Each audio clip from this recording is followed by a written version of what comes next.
Marie. Oui, Réveille. Je n'ai plus su quand est-ce que tu es partie tout à l'heure.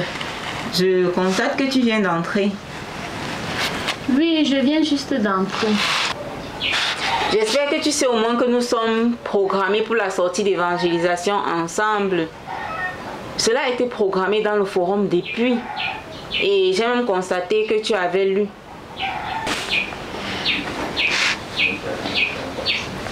En prions pas, non. Les autres sont déjà allés depuis. Il y a un problème.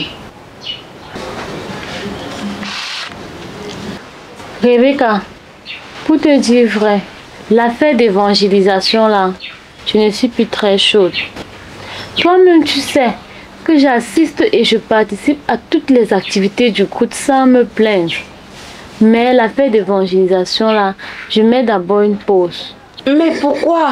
Qu'est-ce qui a créé ce changement? Vraiment, je suis fatiguée des insultes. Des personnes qui nous traitent comme du n'importe quoi. Comme si nous étions des malheureuses. La dernière fois, il y a un qui a failli me taper. Il m'a chassée comme si j'étais une chienne enragée. Ma soeur, même Dieu lui-même nous a prévenus qu'il y aura des tribulations. La moisson est grande, mais il y a peu d'ouvriers. Et dans Matthieu 28, du verset 19 à 20, nous sommes appelés à faire de toutes les nations les disciples.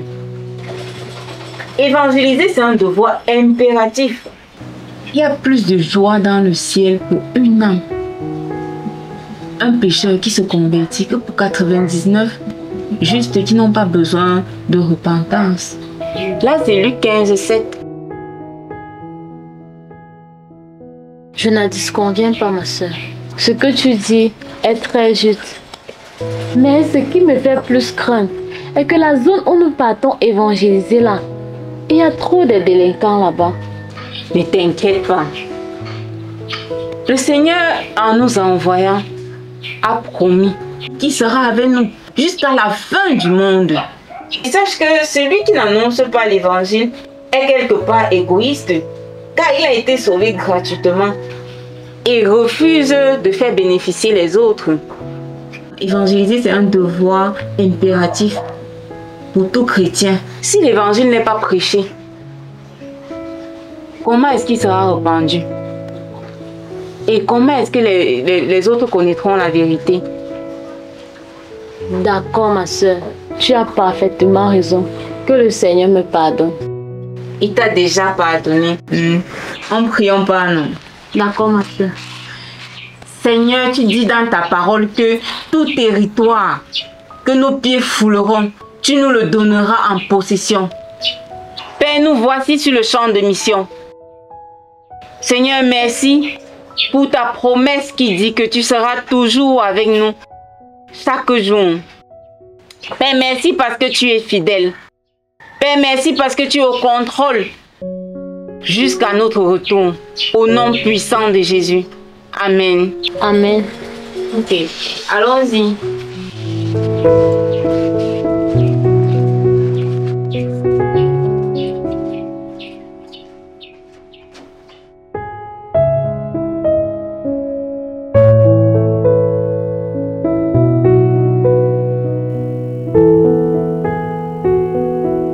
Je vous dis que l'une des meilleures façons d'accomplir son devoir de citoyen dans cette nation est de s'inscrire sur les listes électorales et d'aller voter. Ceux qui vont nous diriger demain.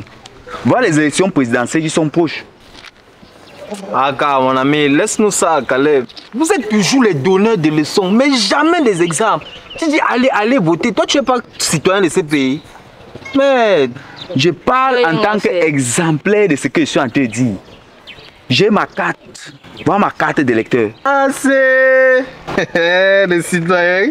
Ah, ça, mais c'est vous, non, les citoyens.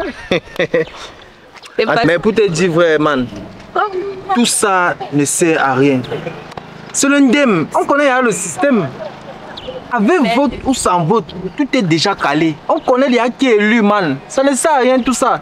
Et en plus, le pays est trop high. Les conditions de vie sont difficiles. Rien ne marche dans ce pays. Je vais citer quoi, il va laisser quoi? Ah, tout ça, mon frère. Non, ne parle pas comme ça.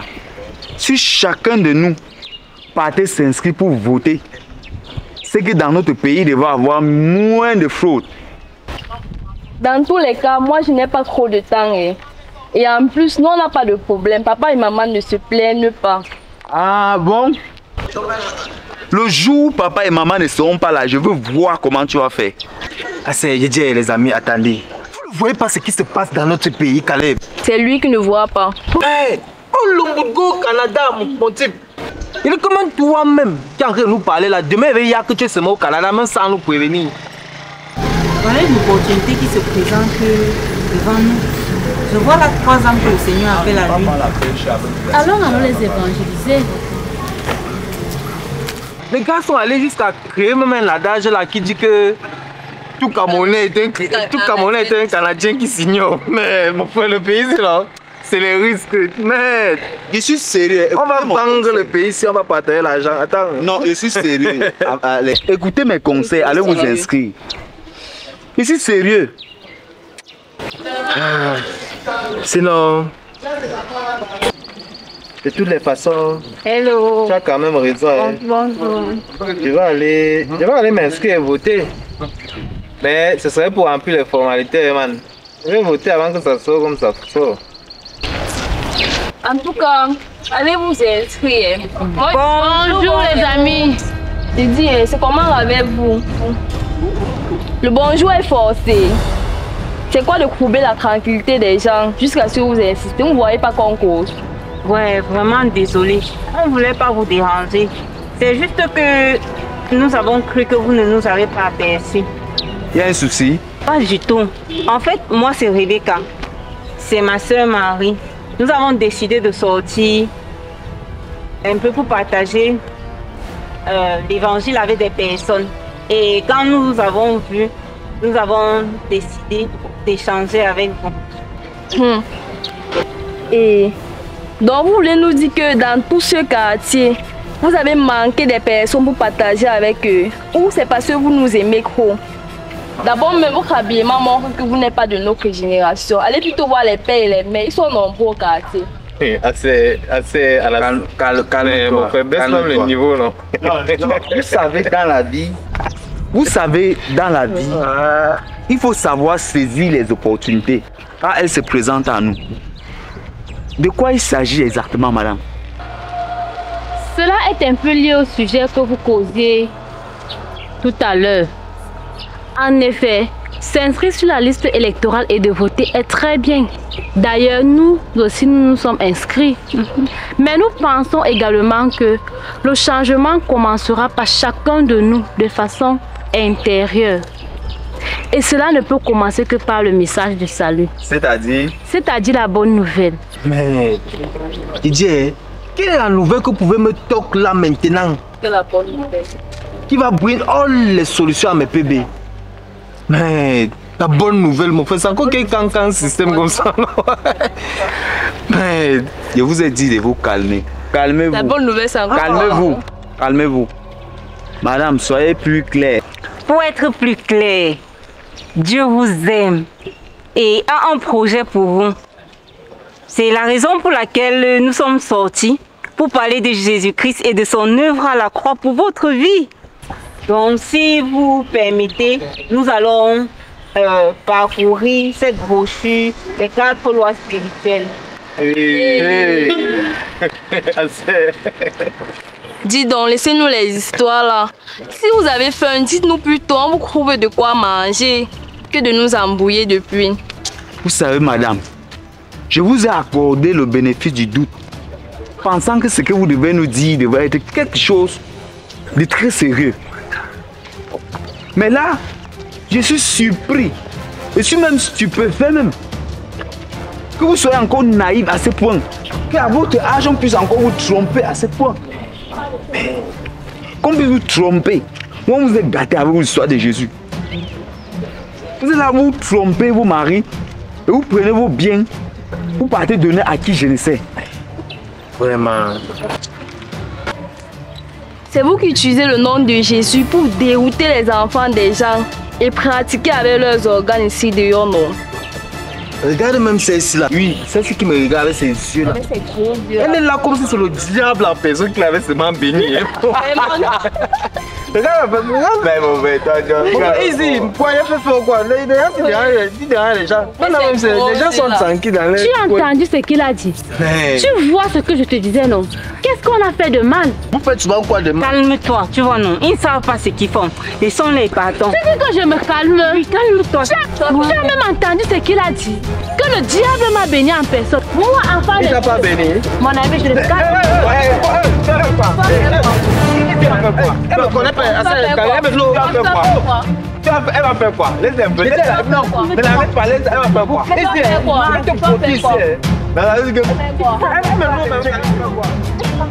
faire quoi? Dans le chrétien bagarre. Pardonne la bonne nouvelle bagarre. Depuis que je suis née, de toutes les insultes que j'ai reçues, celui-ci, il a dépassé le niveau. Je ne peux pas laisser ça. Tu fais quoi? Tu parles où? Tu dis ça à qui? Tu dis ça à qui? Vous avez vu que c'est quoi? Elle va où? Elle va où? Elle peut pas faire quoi?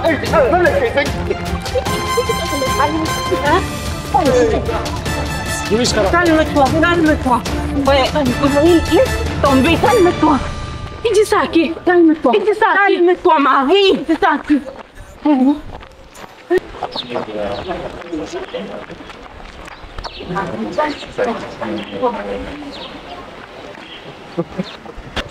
Marie, je suis vraiment désolée de ce qui vient de se produire.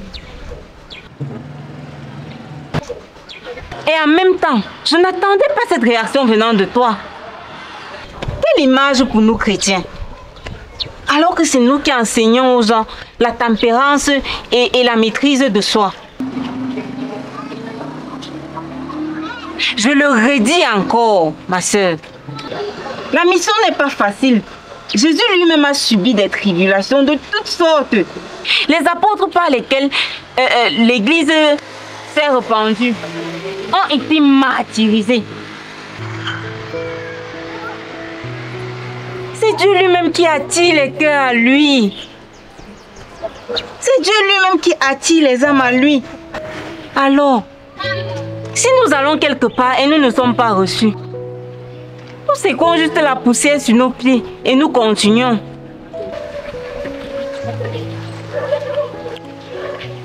Je suis vraiment désolée et je regrette. Je ne sais pas ce qui m'arrive. Je me suis vraiment mal comportée. Ça va. Ne te morfonds pas. Dieu lui-même connaît le cœur de tout un chacun et il saura te guérir. Tout ce que Dieu fait est bon. Je pense que maintenant, on doit aller chez toi, prier à Dieu, lui demander, en lui présentant la situation qui vient de se produire. D'accord, ma soeur. Merci pour ton soutien. Ça va aller. Allons-y.